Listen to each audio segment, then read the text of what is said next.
First at 9 this Thursday, the 17th of April 2025. Record streak. Price of gold in Sri Lanka reached record highs as global gold soars to fresh record high with trade tensions sinking US dollar. LG polls. Government to reprint ballot papers following court order to re-accept previously rejected nominations. Dates for postal voting revised. Special exposition. Devotees await exposition of the sacred tooth relic for the first time in 16 years. Chilo Dairy, Sri Lankawama Kiren Perata. ඔබේ විශ්වාසය දෙනු සෙන්සුරයින් දැන් ළඟමැති ෆාමසියෙන් ලබාගත හැක. කන්ට පරිස්සම් කරගත්තොත් අපි පරිස්සම්. This is Derana First at 9. Live from Studio 24 in Colombo. Good evening and welcome to First at 9, brought to you by the nation's most trusted news source, Derana. I'm Tharindu Mahendra, joining you live with the latest in Sri Lanka and around the world. Now, in our top story making headlines tonight, Sri Lanka will impose value-added tax on digital services provided by non-residents starting from the 1st of October this year. Similarly, in accordance with the provisions of the Value-Added Tax Amendment Bill recently passed in Parliament, all persons importing or exporting goods for commercial purposes will be required to register under the VAT Act, and it will be mandatory to file all VAT returns electronically from the 1st of July. Meanwhile, locally produced liquid milk and yogurt have been made exempt from VAT with effect from the 11th of April. The Value-Added Tax Amendment Bill number 4 of 2025 was passed in Parliament on the 9th of April and was subsequently endorsed by the Speaker on the 11th. With the provisions of the Act coming into effect on the same day, the Inland Revenue Department has taken measures to implement several amendments to the value-added tax. Accordingly, VAT will apply to services supplied by non-resident persons through electronic platforms to persons in Sri Lanka with effect from the 1st of October 2025. Similarly, the simplified VAT scheme will be abolished with effect from October 1st and replaced by a risk-based refund scheme. Meanwhile, all persons importing or exporting goods for commercial purposes are required to register under the VAT Act regardless of turnover thresholds or exemptions. Additionally, meals and transport provided by employers to employees, reinsurance commissions and foreign currency compensation to local insurers, and unused government or provincial council postage or revenue stamps will be treated as zero-rated for VAT with effect from the 1st of January 2024. Meanwhile, all VAT returns must be filed electronically from the 1st of July 2025, and manually filed returns submissions will only be allowed under exceptional circumstances approved by the Commissioner General of Inland Revenue. Additionally, chemical naphtha supplied to the Ceylon Electricity Board by the Ceylon Petroleum Corporation for the generation of electricity will be exempt from VAT effective from the 11th of April 2025. Similarly, liquid milk and yogurt produced with at least 50% locally produced fresh milk will also be exempt from VAT effective from the 11th of April. Meanwhile, the VAT exemption provided for the import of aircraft engines and aircraft spare parts will be removed with effect from the 11th of April. The Siri Dalada Vandanava, the special exposition of the sacred tooth relic being held for the first time in 16 years, is scheduled to commence at the Temple of the Sacred Tooth Relic in Kandy tomorrow, followed by a 10-day public viewing beginning on April 19th. Devotees from across the island were seen preparing today to attend the historic occasion.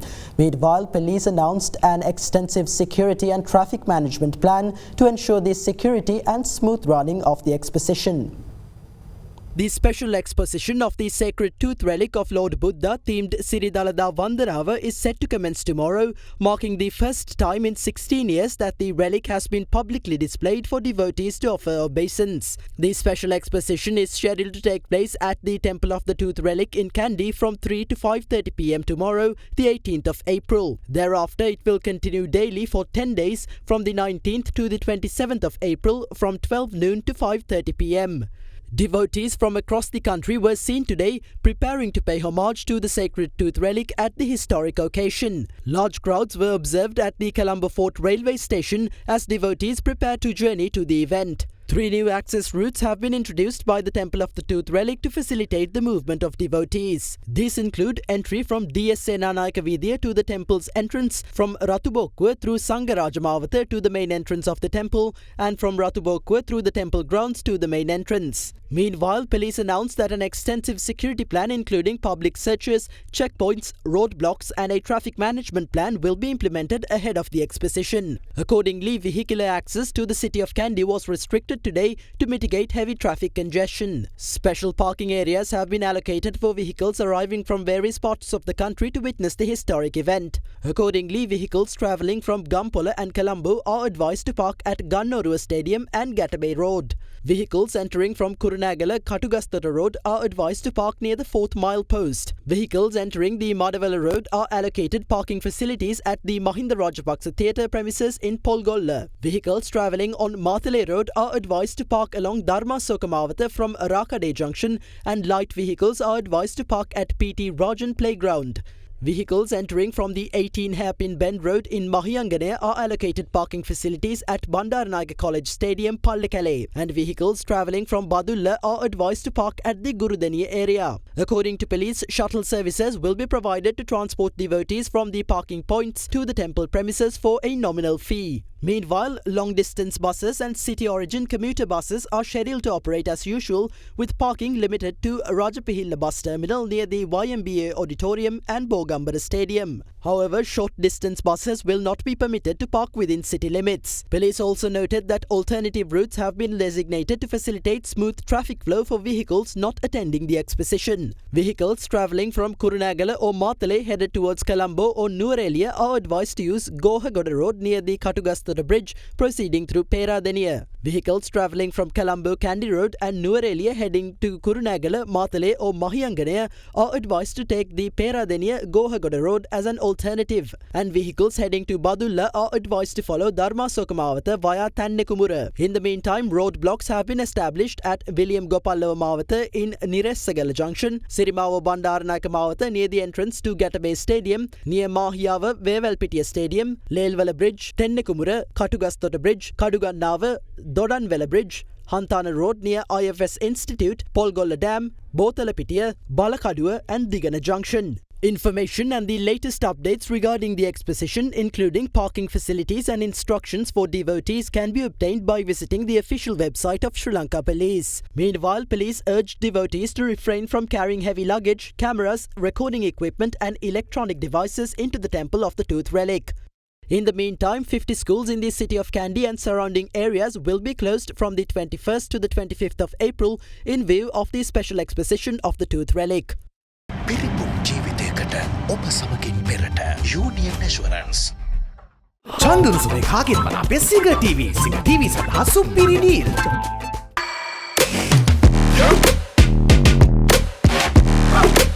Now, President Anura Disanayake claims that the government will extend the Aswasuma welfare benefit to 400,000 new families in June this year. Addressing an NPP public rally in Mana, the president vowed that the government would punish politicians who misappropriated public funds and deliver justice for the Easter Sunday attacks. Another NPP rally themed "Outcome is Clear, Victory is Ours" in view of the impending local government election was held in Manna today under the patronage of President Andru Kumara Disanayaka. The government's responsibility is to provide facilities to the public. We will continue to work to resolve people's issues. We are working to extend the Aswasuma benefit to 400,000 new families in June. I, as the President, our Cabinet and parliamentarians will not steal or waste a single rupee of public funds. For the first time, we have formed a government that does not indulge in theft. We must protect and strengthen this government. Not only do we promise to refrain from stealing, but we will also guarantee punishment for those who stole public funds. We have arrested 3 former ministers who used illegal imported vehicles, and more will be arrested soon. We are also holding investigations regarding crimes such as extrajudicial killings and the Easter Sunday attack. Funds will be allocated to local government institutions. However, we will first consider the individual who submitted the proposal before allocating funds. If the NPP team submits a proposal on behalf of the Manna Municipal Council to the central government, we will not think twice about approving it. However, if the proposal was submitted by a different group, we will scrutinize it thoroughly. It is because we have doubts about them. If the central government refrain from stealing, local authorities will be unable to do so. To ensure this, the public must vote for the National People's Power. Otherwise, the local authorities will keep stealing and wasting funds despite the central government refraining from doing so. And they will perform antics to disturb the central government's work. That cannot happen. Therefore, you must ensure that the National People's Power secures the power of local government institutions as well.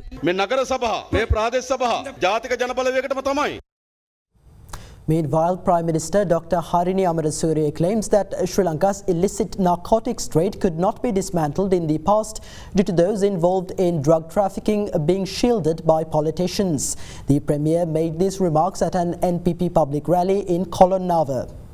Another NPP public rally themed Outcome is Clear, Victory is Ours in view of the upcoming local government election was held in Ambatale, Kolonnava under the patronage of Prime Minister Dr. Harini Amarasuriya. Deputy Minister of Youth Affairs Eranga Gunasekara also attended the rally. Society is changing in the way you expected. The era of drug dealers, the underworld and those involved in illicit land reclamation received political protection is now over. For the first time in history, Sri Lanka's despicable political culture has been ended and a people's government has been formed. Kolonnava has become synonymous with the illicit narcotics trade. How did it become so deeply rooted? It is because politicians let it happen. Individuals involved in drug trafficking were thoroughly protected. Details about political protection provided to the illicit narcotics trade are being revealed. We were elected to find solutions for the persistent unresolved issues of the country. However, we will not rush to do so. Fast track your career from O levels with eSoft.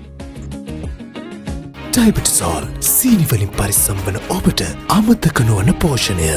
Kelani wire කිසිගින්නක් නෑ. කිසිගින්නක් නෑ. Kelani fire shield wire.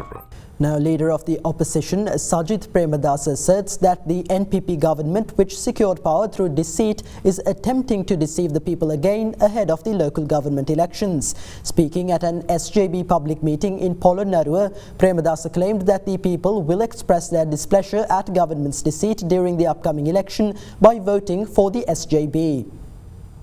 Another public meeting of the Samagya Janabala Vegaya in view of the local government elections was held in Polonnaruwa under the patronage of party leader of the opposition, Sajith Premadasa.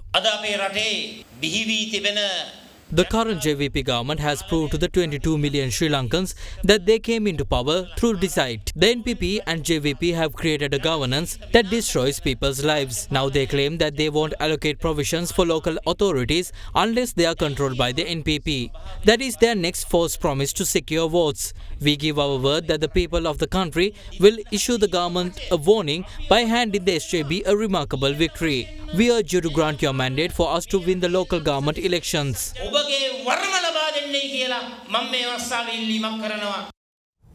Now, the Election Commission has amended the dates for postal voting in the upcoming local government election. Meanwhile, the government printer stated that ballot papers of several local authorities are being reprinted following court orders to reaccept rejected nominations.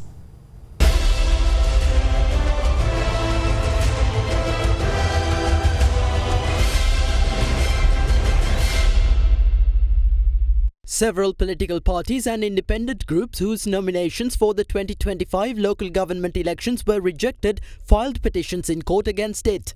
Accordingly, the courts ordered returning officers to re-accept many of those nominations. The courts are also yet to announce their decision regarding petitions related to a number of local authorities where nominations have been rejected. The 2025 local government elections are scheduled to be held on May 6th. However, the Election Commission said today that minor amendments will be made to the dates for marking postal votes. Postal voting for all local government institutions will be held on April 24th, 25th, 28th and 29th. A special polling station will be established at Girls High School for all police officers assigned to duty in Kandy during the exposition of the Sacred Tooth Relic. Mahanuwara උසස් බාලිකා විද්‍යාලයේ පිහිටවනු ලබනවා. Accordingly, the government printer Pradeep Pushpakumara said that the postal ballot papers and ballot papers for several local government institutions will be reprinted. Ballot papers of local authorities that were subject to court orders are being reprinted. Additionally, ballot papers for 449 local government institutions have already been printed. However, some of these institutions were also affected by court orders, and those specific ballot papers will be reprinted as well. නැවත මුද්‍රණය කිරීමක් සිද්ධ වෙනවා. දැන් මේ කරුණු හේතු කොටගෙන අමතර වියදමක් දැරීමට සිද්ධ වෙනවද රජයට? අනිවාර්යයෙන්ම සිද්ධ වෙනවා. මොකද Definitely, reprinting the ballot papers will incur a cost similar to that of the initial printing. අපිට අමතරව අරහා සමානම වියදමක් දැරීමට සිද්ධ වෙනවා. Meanwhile, police said 18 candidates contesting the 2025 local government polls have been arrested in connection with election-related complaints between the 3rd of March and the 16th of April. Additionally, 62 individuals affiliated with political parties and 14 vehicles have also been taken into police custody during this period. Meanwhile, 38 criminal complaints related to the local government elections and 138 complaints of election law violations have also been reported as at yesterday.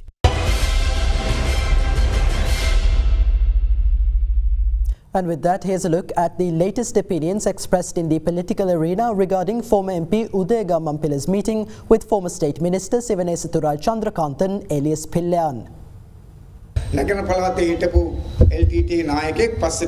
Pillayan, a former LTT leader in the Eastern Province who later broke away from the organisation, was arrested to be questioning regarding the disappearance of a professor some years ago.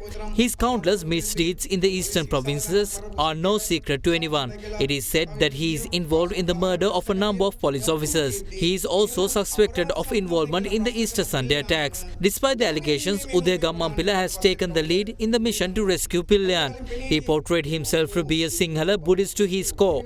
He incited racism back then. Why is he worried suddenly? Most crimes in Sri Lanka are not isolated incidents. Politicians are behind them. When one person who is connected with this conspiracy is arrested, the rest fear what may be revealed. Even Ranil Wickremesinghe must be scared about this, which is why they sent Uday Gammampila in the guise of a lawyer. Have anyone seen him appear in court as a legal counsel? It is true that he is a lawyer, but he has never represented anyone in court. Pillayan's case is his debut. Gammampila and others around him must know something about the Easter Sunday attacks. It's hard to think otherwise considering their suspicious behavior.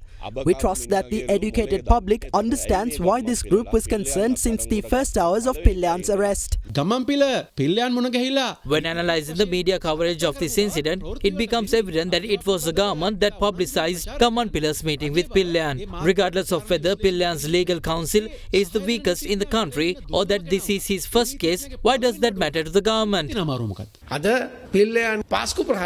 The government tries to frame Pillayan as the mastermind behind the Easter Sunday attack. We can see that investigations are being conducted in accordance with the President's wishes. Dr. Nalinda raised concern regarding Gammampila's legal career. Similarly, we can raise concern regarding Dr. Nalinda's medical career.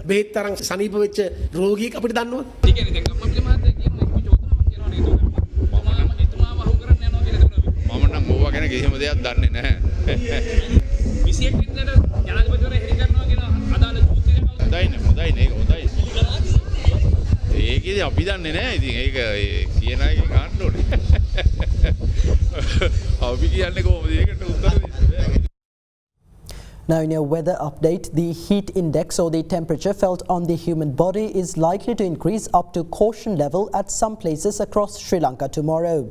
Issuing an advisory for warm weather, the Department of Meteorology forecast that the heat index could increase to between 39 and 45 degrees Celsius in some places in the northern, north central, northwestern, western, southern and eastern provinces and in the Ratnapura and Monaragala districts. Accordingly, the department requests the public to stay vigilant as fatigue is possible with prolonged exposure to the sun resulting in heat cramps. However, the Met Department anticipates showers or thunder showers exceeding 55 millimeters in other areas in the western, Sabaragamuwa, central, southern, eastern, north central and Uva provinces. Furthermore, the Met Department forecasts showers or thunder showers to occur at several places in coastal areas from Puttalam to Matara via Colombo and Galle, with westerly to southwesterly winds of 20 to 30 kilometers per hour.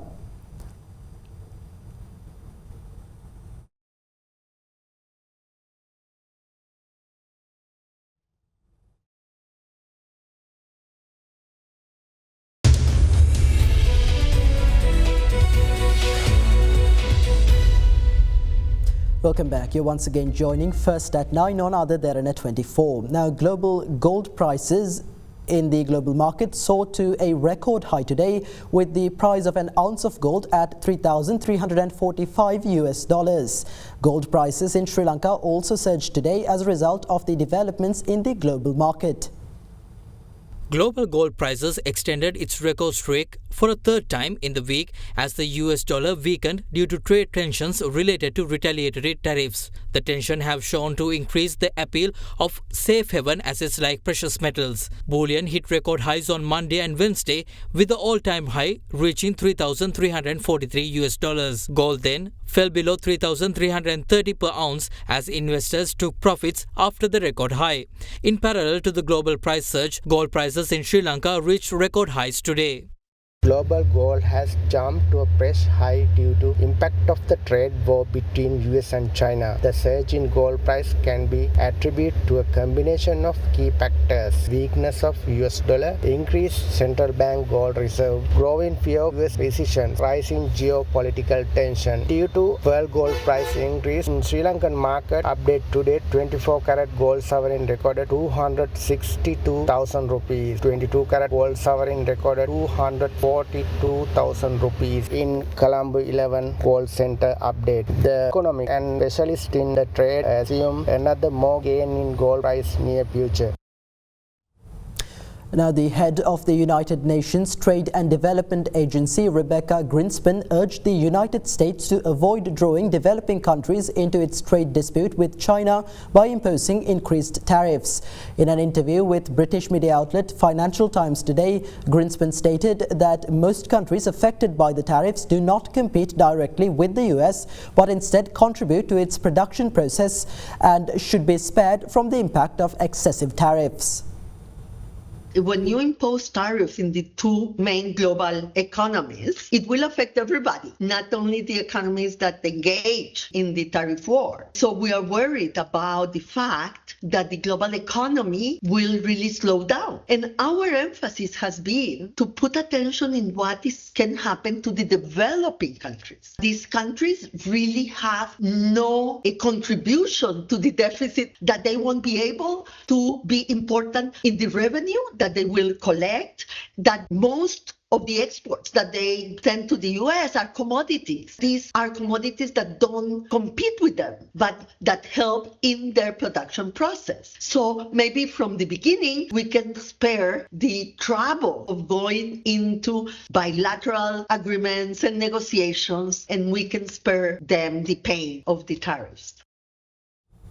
Now, in your stock update, the Colombo Bourse witnessed a volatile trading session with the benchmark all share price index declining sharply in the early hours, followed by gradual recovery. The ASPI remained broadly flat, reporting a 9-point drop, closing at 15,617. Investor participation remained subdued, mirroring the previous session amid seasonal activity, with both retail and high net worth segments showing limited engagement. Sampath, H&B, DFCC, Melster Corp and LOLC were top negative contributors to the index. Some counters in the diversified financial sector, including commercial credit and finance and central finance company, attracted notable positive sentiment.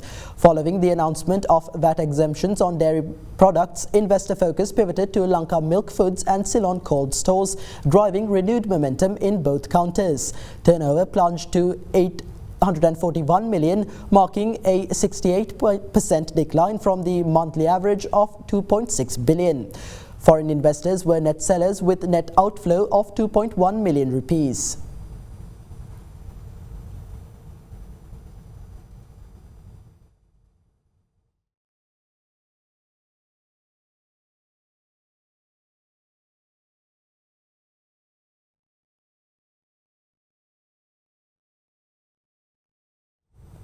And with that, here's a look at today's exchange rates.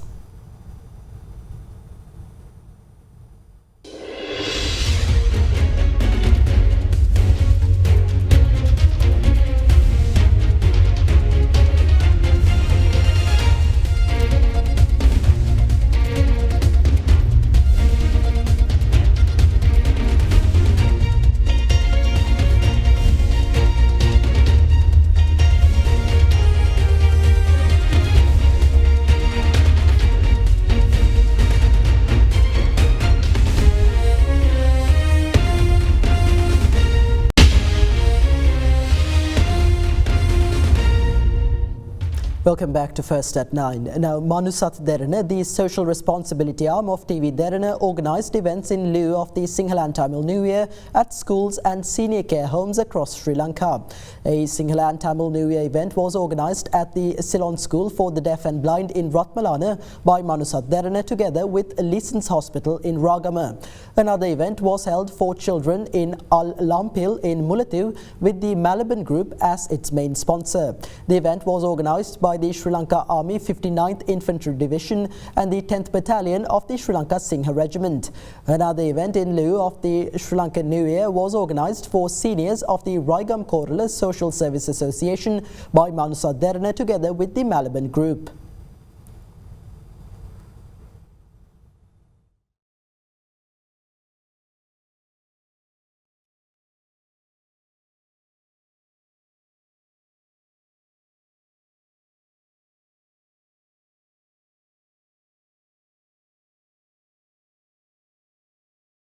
And that's all for tonight from First at 9. Thank you for joining. Have a great night.